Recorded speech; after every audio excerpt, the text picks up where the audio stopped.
Okay, so we've seen the 8086 register set and we've seen the 386/486 register set. This largely stayed the same for a million years, but they added MMX and SSE. We won't go into that here.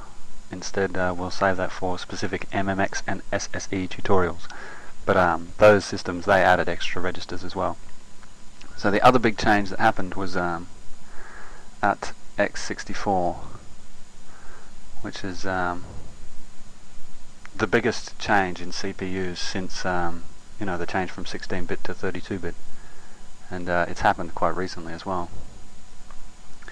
So this is again an extension of the 8086 register set and the 386 register set. So where in the 386 register set we had EAX, EBX, ECX and EDX, and they were 32 bits. We've now got RAX, RBX, RCX and RDX, and they're all, you guessed it, 64 bits long. We've also got RSI, RDI, RBP, and what's the other one?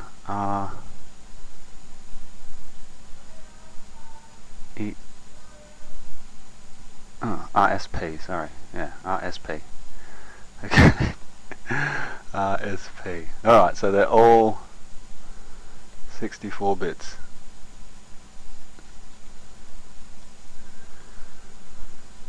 Okay, you may or may not have guessed, but we still have EAX, we still have AX, AH and AL. They're all part of RAX. Okay, so RAX, RAX. RAX now looks like this. Okay, like that. Right there, and this whole thing here, 32 bits, is EAX. That's the 32-bit 386 register EAX. And as we know, EAX had the lower half of AX. And we also might remember that AX was AL and AH. There we go, so that's what RAX looks like. The whole thing is 64 bits, right from there to there. The lower 32 bits can be used as EAX. The lowest 16 bits can be used as AX. And AX can again be broken into AH and AL. Same goes with RBX, RCX and RDX. Let's have a look. Just like that. That. So this is EBX. This is BH, B high. This is B low, and this bit is BX. Same with CX and DX. Okay. Okay, so RSI, RDI, RBP and RSP are all extended as well. So RSI, you've now got a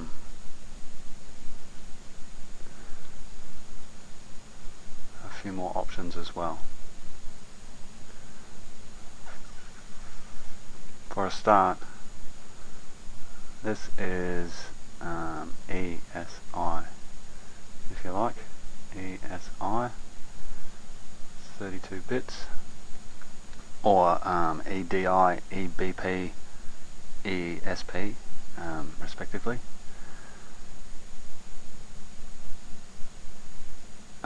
This is just SI, the 16-bit version.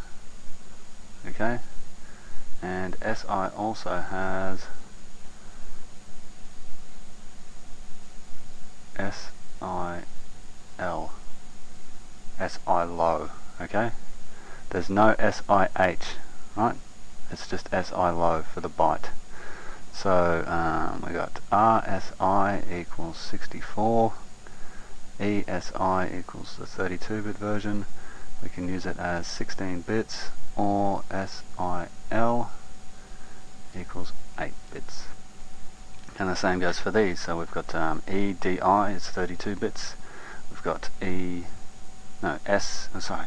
just DI equals 16 bits, and DIL is the 8-bit version. Okay, we go over the page and we see something even more interesting.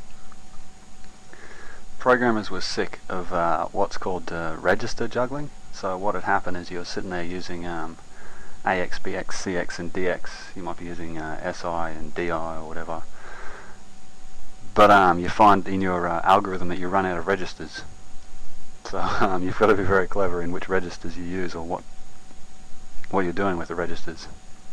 So that was sick of that. It happened for a very long time, all throughout 16-bit and 32-bit. But thankfully in 64-bit we get enough registers to do whatever we want.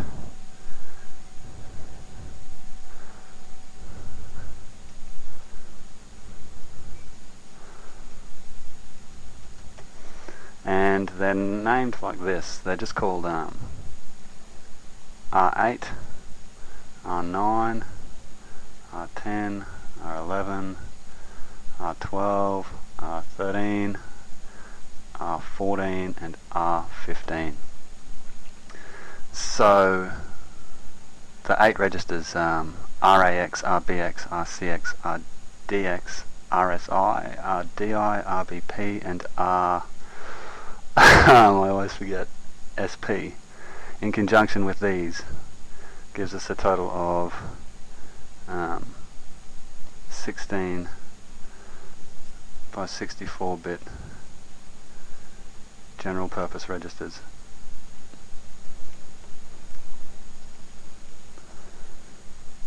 In the x64 mode. You don't get these in 32-bit mode. You've got to turn your program to 64. Okay, but these here are made up of smaller registers as well, just like RAX was made up of AX, EAX, whatever else.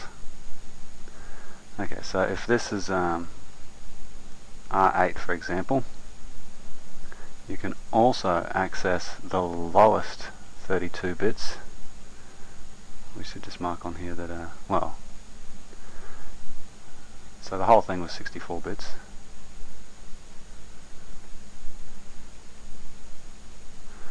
You can access this, it's called R8D, right, and it's 32 bits. Or you can chop that in half and have R8W, right, the lowest word of R8, that's what the W comes from. The D is the lowest double word of R8. Okay, or you can chop that in half again and get R8B. In other words, the lowest byte of R8. Okay, so you've got a choice of using it as a 64-bit register, 32 bits, 8 bits,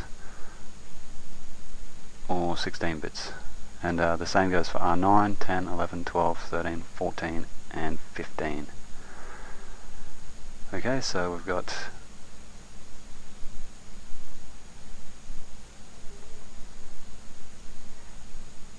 somewhere here, this could be R14, so this would be called R14D, the double word.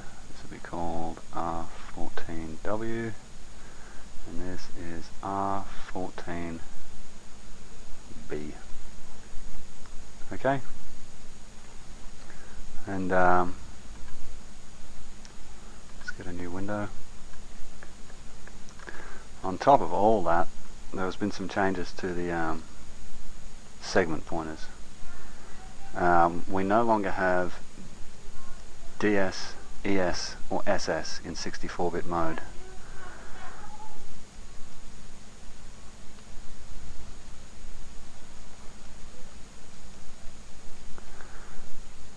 we've still got the code segment,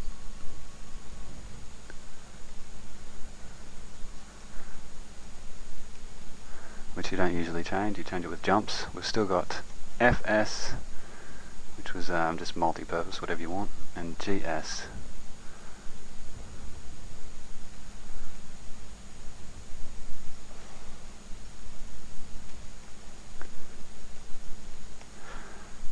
The reason why we got rid of all of these DS, ES and SS, it's because we now use what's called flat memory model. So everything essentially in flat memory model is in the same segment. Your data and your stack, etc., they're all just sitting in RAM somewhere. Alright, so they're no longer here. Well, they're ignored, they say. Don't use those. And finally, the instruction pointer IP is now called RIP. Right? So it's the same as the others, but you don't use you don't use IP the same, so it probably doesn't matter. But RIP is 64 bits, and it's made up of EIP, which is made up of IP. Alright, I think that's just about all of the registers in the standard 64-bit register set, and hopefully in the next tutorial I'll show you how to move data between the registers, add and subtract, just some simple things like that. Okay, thank you for listening.